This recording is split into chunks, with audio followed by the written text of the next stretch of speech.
Hey guys, what's going on, friends and family? My name is Skylent, and today we're going to be talking about the most popular free-to-play games on Steam for this summer of this year, 2020. Now, I do this list every season because I didn't think it changed enough to do it every month, but honestly, even every season, it doesn't seem like we have too many newcomers that actually break through the Titanic barrier to reach actually top 10, but I will actually be mostly discussing the rising stars. There's a couple, and then we actually do have a newcomer here at number 10, at least right now. Of course, whenever I look at these, the numbers could be different for you right now. It could have changed throughout the summer or in general this season, and it could even change tomorrow based on a brand new release. Who freaking knows, okay? But what I do want to say is I think it's hype. There's a reason why we like to play popular games. These games are popular for reasons, but I've already discussed most of them, honestly, in previous videos. Might as well just go watch some of those, but I'm going to run through it real quick, actually going in reverse order, if that's cool. So yeah, let's do this. Top 10, but mostly the video is really, all the true content is going to be seated near the end, so make sure you watch that. Alright guys, so number 1, the most popular game, Counter-Strike Go. This is going to be, when I looked at it, 671,237 players. A lot of people, dudes, were playing CSGO recently, and I think it's pretty fun because Valorant, I thought, you know, was gonna take a hefty chunk of players, and maybe it did in a way, but dude, Counter-Strike is still Counter-Strike, and it's a classic, and people love it, and it's a sport, and people aren't just gonna give up basically like their life. You know, if you play games for sports, it takes a good bit of your time. They're not just gonna give that up for another game. Yeah, so Valorant, you know, it's its own kind of its own style of game, even though I do think it competes with it. CSGO is still definitely more down on the ground, down to earth style tactical shooter. It is the tactical shooter, and of course, it's gonna stay number 1. Dota 2, 409,000 players. Dude, it's Dota 2. Honestly, Dota 2, I really think needs to do a little bit more when it comes to promotion. I mean, dude, obviously it's a huge game. That's true. But I really wish they would promote more of their custom games. I really wish they had more advertisements on Facebook and stuff like that. Just look at what League of Legends does. League of Legends is an absolute behemoth. Okay, and what they do with their skins and the freaking anime that they produce, it's just intense and it's great. I kind of wish Dota 2 did some more stuff like that, really fleshed out the lore and built that around, and maybe even kind of took inspiration from some of the custom game modes and made sort of like action RPGs or little kind of vertical slices where you just played like as Juggernaut and you kind of went through maybe the Juggernaut prequel, or, you know, kind of like what his story was and figure out kind of what's going on with the lore with that for each individual character. That'd be kind of cool. They kind of did that a little bit with the Wraith King. They had a little event for him. I don't know. I would like more of that. But anyways, still, stupid popular game that's actually still really fun. Team Fortress 2. Okay, so the numbers drop down dramatically here. Okay, we're going to drop a whole digit. So now we got 73,000 players. But Team Fortress 2, I'm still surprised actually is holding out so strong. I guess it's just a fun game if you consider, you know, you got all the different maps, slide maps, or the jump maps. You know, you got a lot of fun custom games. The seasonal events are always cool, and it's really just a fun, casual shooter. But in a lot of ways, Team Fortress 2 is getting kind of dated. In a lot of ways, it's really fallen behind stuff like Overwatch or many free-to-play shooters, but it's still just inherently incredibly solid. And personally, I really like the man versus machine, and I think it's a game that everyone should try. So even if, you know, there's just only super hardcore players and people who are just testing out the game, and you don't quite have that casual mix and match that you used to, I still think it's a great game that you have to try at least once. It's like, this is the first game that you should probably download on any laptop, any machine whatsoever if you've never played a FPS inside of PCs. Okay, next we have Warframe, which I think is kind of having a spike. Warframe is at 52,000 players right now.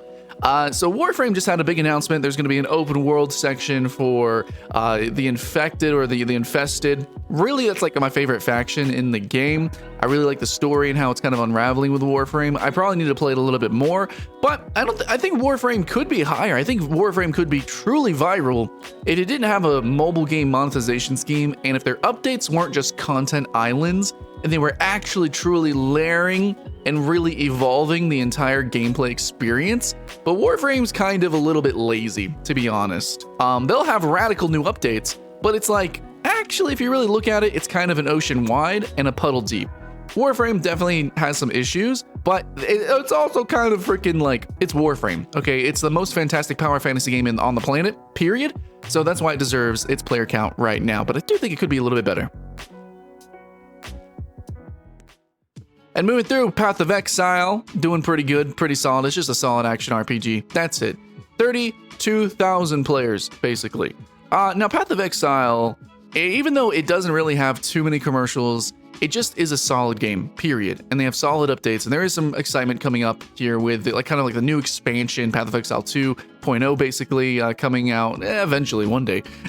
You know, just looking forward. There's kind of like Warframe. There's always something new with Path of Exile, but I think Path of Exile, unlike Warframe, they actually do layer and further truly the game vertically.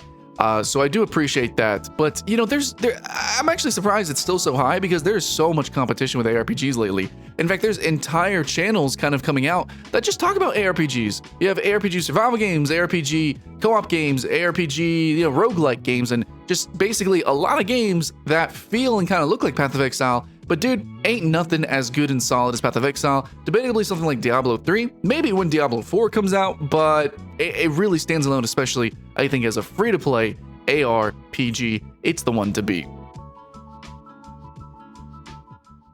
We got Brawlhalla, dudes. Brawlhalla going down 22,000. Brawlhalla, though, is something that I would like to elaborate on a little bit because I think I mentioned it in a few videos, like it'll be number 10 or it might even be an honorable mention. But now it's almost like halfway on the list, guys.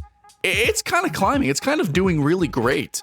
And it's going to be for the same reason that Smite is doing great as well. But it's basically like they keep doing these kind of partnerships. They do these collaboration efforts with advertising. So I think they just added Ben 10. I think before this, they actually did Adventure Time.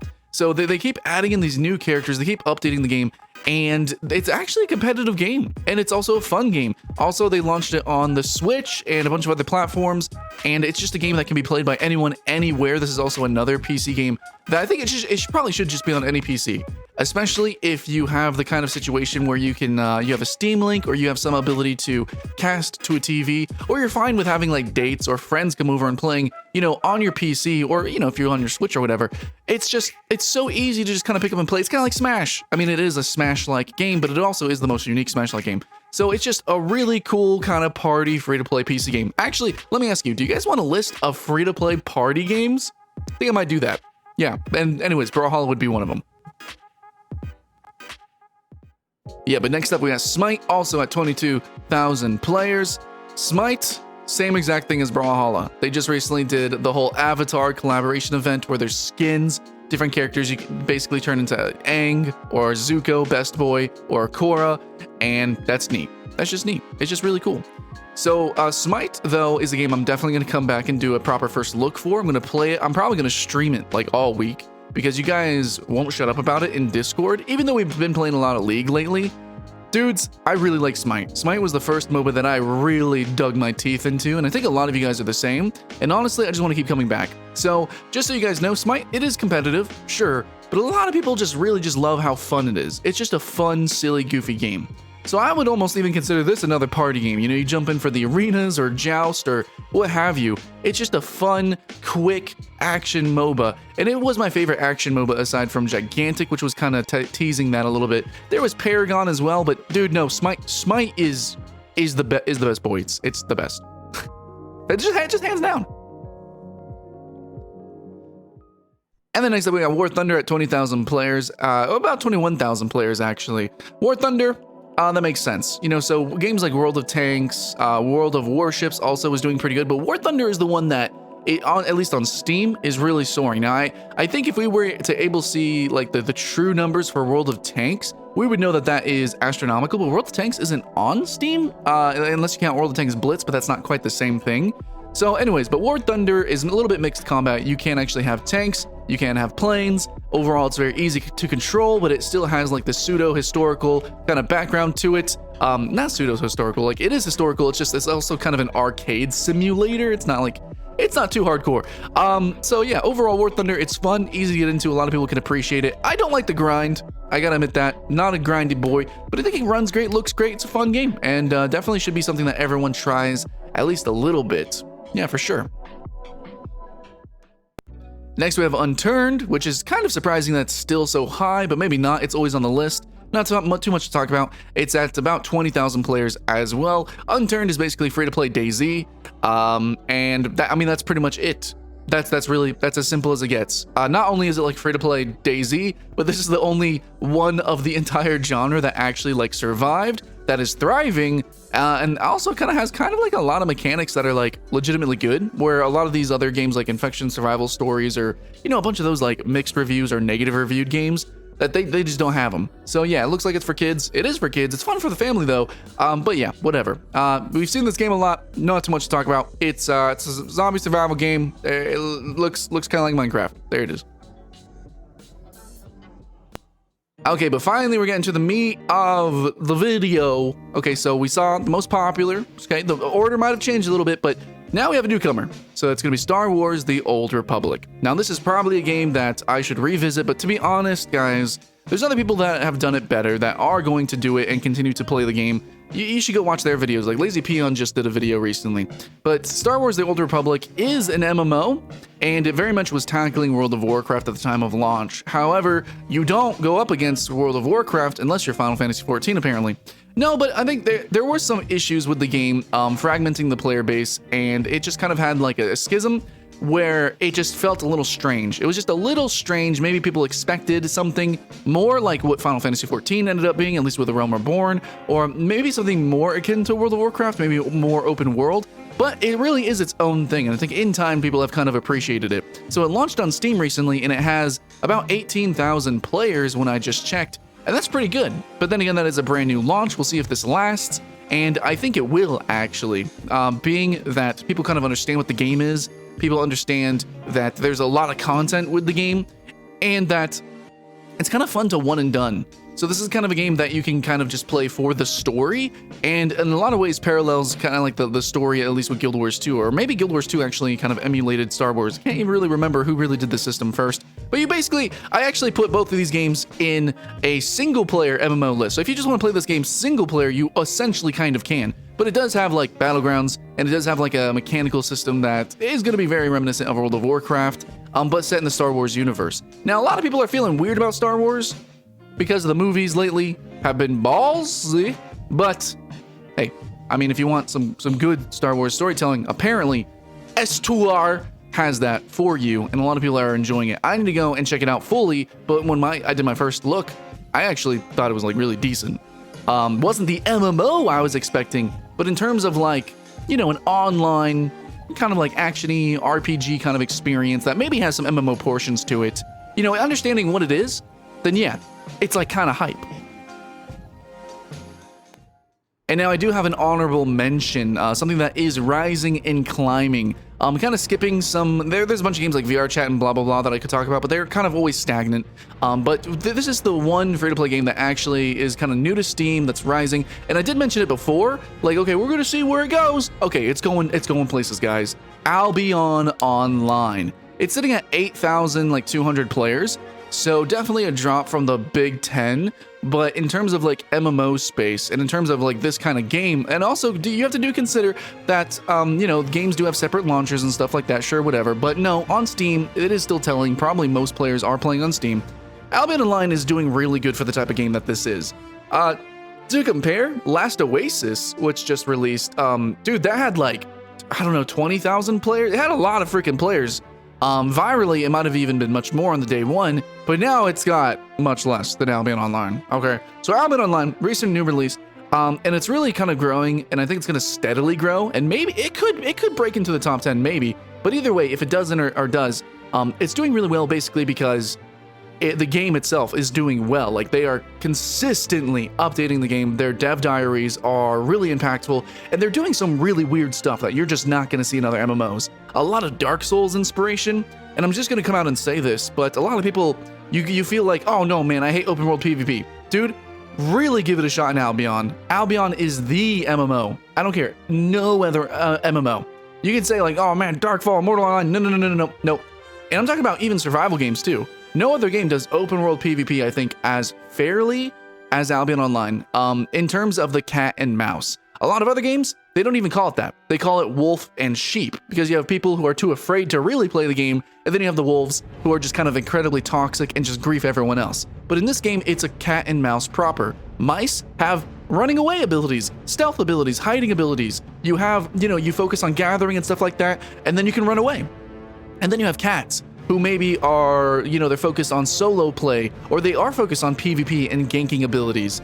And then there's different kind of PvPs. You have 5v5s, and then now with the Dark Souls inspiration, you can actually go into solo dungeons and invade other people's dungeons, kind of 1v1 them. There are like static set kind of sport dueling and 5v5s, and then there's also Zergs. There's such a mix and match of PvPs, and all of it is generally, it feels really good. Now, it's not without its problems, but every single update, they're expanding the lore and the story, the new weapons, new customization, more stuff to do for every type of player, from Farmville style players to just the straight up most hardcore PvPers, all the way in between. There is something for you, and every day they're adding more and more. So we'll see this game probably grow and expand, and people are going to get hyped about it. And honestly, I need to actually cover this game way more, because ever since its launch, this game has only gotten better. And as you can see, the player count, especially launching on Steam, it wasn't just a viral hit.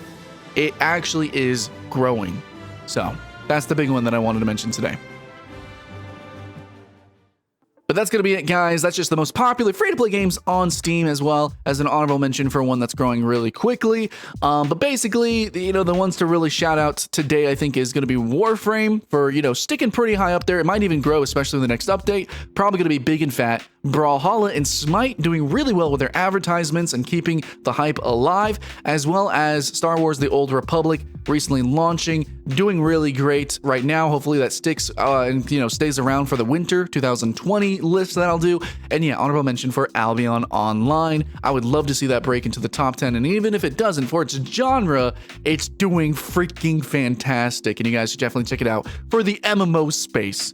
Much love, guys. But that's pretty much all I gotta say. I know I kind of ran through some of these games, but we talked about them before, and I just really wanted to mention why they're doing well, and maybe why you should check them out real quick. But that's pretty much it. Much love, friends and family. Keep the hype alive, and I will see you again next time.